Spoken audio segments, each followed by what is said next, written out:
Hola, esta es Cuba hoy con Marquito Curioso.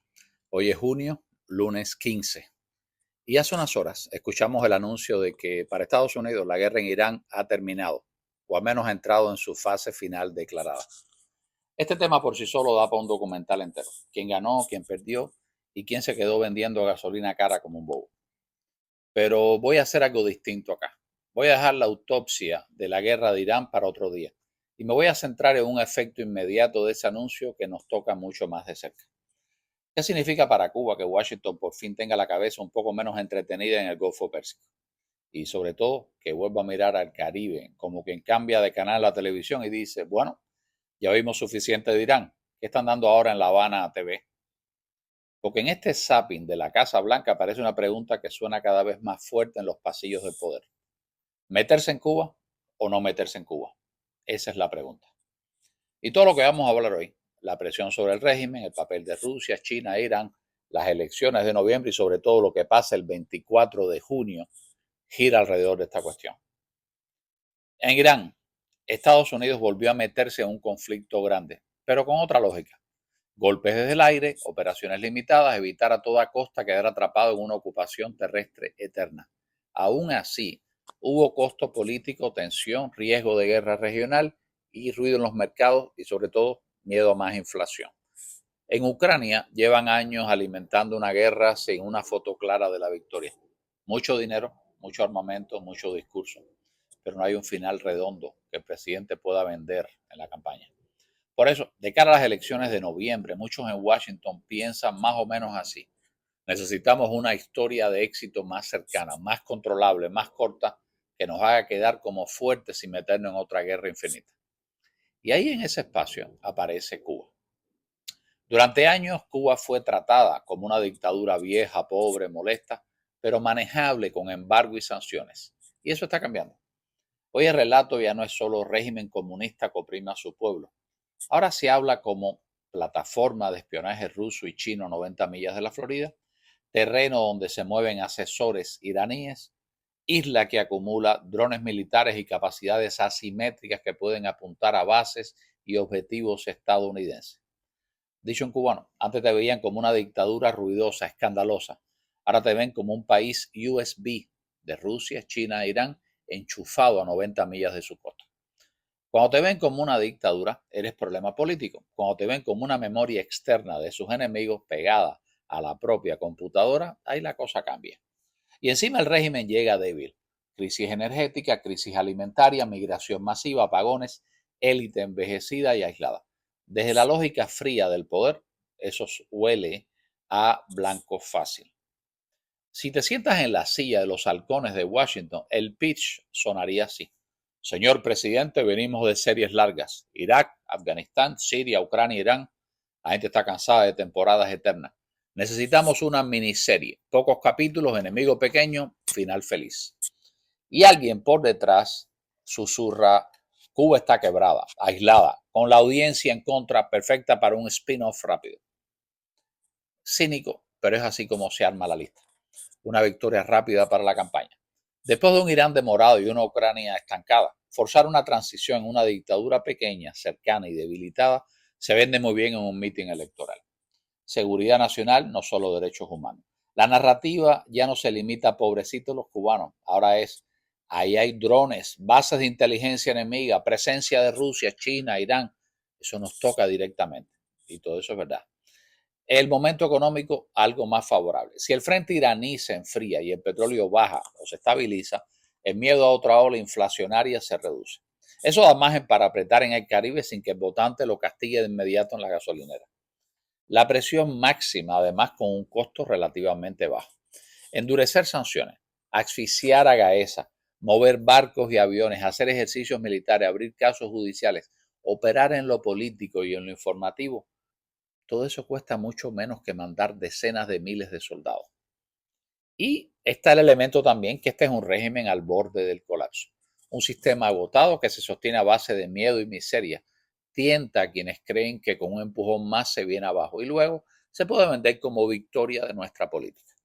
Con todo eso, ¿entiendes por qué muchos halcones están en el lado del sí? Es el momento de ir por Cuba. Pero el otro lado de la balanza está igual de vivo. está lo que se llama la fatiga de la guerra. El ciudadano estadounidense está como el cubano con los apagones. Otro más y reviento. Irak, Afganistán dejaron cicatrices profundas en su momento. Hay cansancio real actualmente hacia cualquier cosa que vuela a otra ocupación, otra guerra, más ataúdes. Segundo elemento, demasiados frentes abiertos. Aunque Irán entre en fase de acuerdo, las secuelas siguen.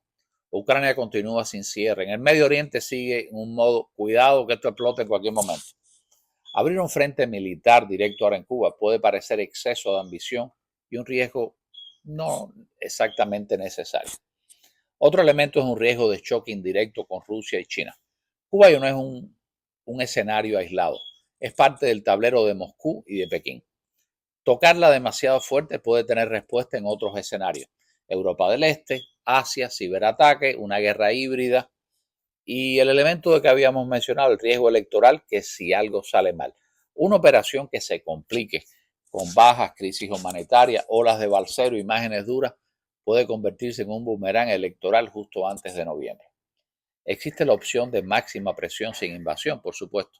Para muchos en Washington es más racional seguir apretando por todos los flancos, económico, financiero, diplomático, incluso legal e informativo, hasta forzar una fractura interna y una transición pactada sin marines en el malecón. O sea, apretar la soga sin ensuciarse tanto las manos.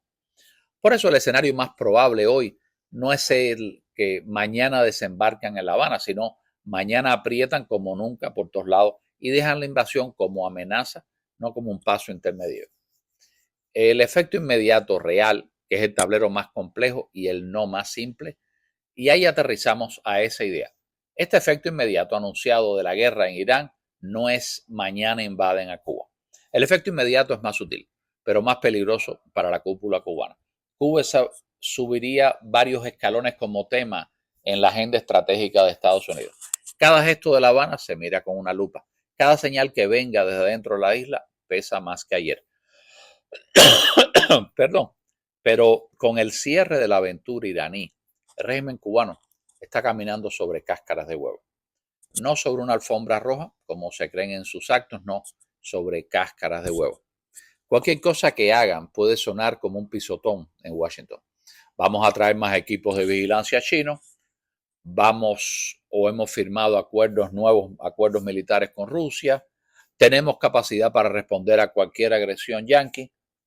Y el problema no es solo que están sobre cáscara, es que encima caminan con el mismo estilo de siempre. El pecho inflado, el mentón para arriba y el clásico, aquí no se rinde nadie. Hermano, nadie puede caminar así sobre cáscaras de huevo. Eso no es caminar, eso es como un concurso de ver quién rompe el piso más rápido. Las cáscaras se van a romper. No es si se rompen, la duda es de cuándo y en qué dirección estaban pisando la cúpula en ese momento. ¿Hacia una salida negociada o hacia el choque frontal?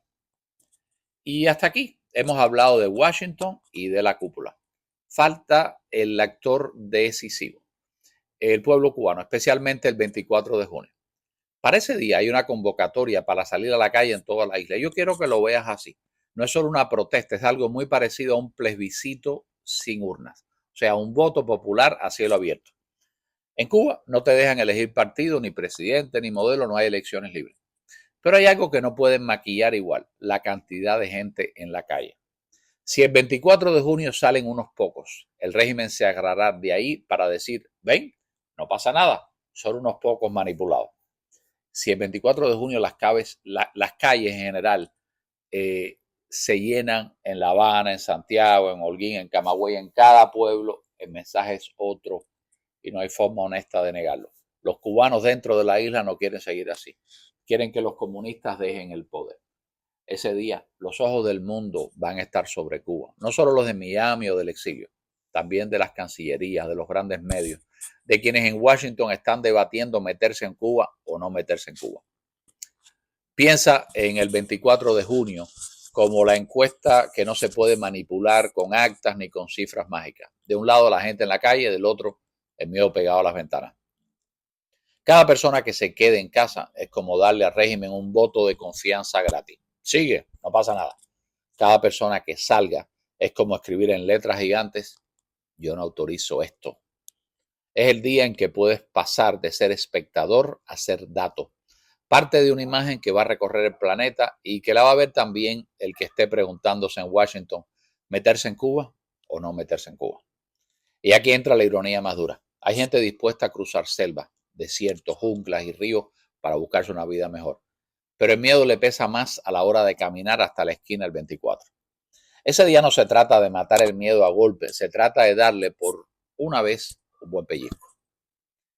Cubano que me escuchas, no tienes boleta, no tienes urna, no tienes un colegio electoral, pero tienes cuerpo, voz y calle. Este es tu kit democrático no oficial. Si el 24 decides salir, haz algo sencillo pero poderoso. Lleva un pañuelo blanco en el bolsillo. Cuando estés en la calle, tócate el pecho y luego señala hacia afuera. Ese será el símbolo precioso de este plebiscito diciendo yo estuve, yo voté en la calle. Porque al final en Washington se preguntan meterse en Cuba o no meterse en Cuba. Y en Cuba la respuesta puede resumirse en una sola frase. El 24 es la respuesta. Entonces, al final tenemos dos novelas corriendo en paralelo. En Washington la novela se llama ¿meterse en Cuba o no meterse en Cuba? Esa es la pregunta. En Cuba la novela del 24 se llama ¿me quedo en casa o salgo a la calle? Lo que decidan allá arriba, tú no lo controlas. Lo que hagas tú el 24, sí. Con el fin de la aventura iraní, la cúpula cubana está caminando sobre cáscaras de huevo. Estados Unidos está mirando el tablero y el pueblo cubano, por primera vez en mucho tiempo, tiene una fecha marcada que puede cambiar la velocidad de la historia. Y aquí es donde entra ese famoso filósofo cubano que todos conocemos, que no sale en los libros, pero sí en los memes, y que dijo, de aquí hasta allá se mata un burro a pellizco. Entre hoy y el 24, al burro, que somos todos, lo van a pinchar, con apagones, con amenazas, con rumores, con patrullas en la esquina, con miedo. La pregunta no es si le van a dar pellizcos. La pregunta es si el burro llega al 24 caminando. Y si ese día decide morir callado en el corral o rebuznar en la calle con los demás. Si llegamos, si no borran la fecha a golpe de miedo, ese día será una oportunidad única. Y ahora viene la parte subjetiva, pero muy real. Si Estados Unidos en cualquier momento decide de verdad terminar con ese régimen, lo va a hacer de todas formas. Con marchas o sin marchas, con cámaras o sin cámaras, con cualquier recurso.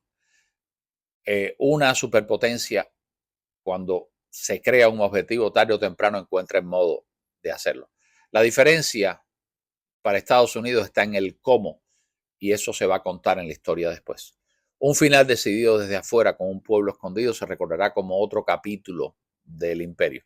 Un final en el que el pueblo cubano haya hablado claro, haya llenado las calles, haya dicho no en mi nombre. Se recordará como la caída de una dictadura frente a su propia gente, con ayuda externa, sí, pero no sustituida por ella.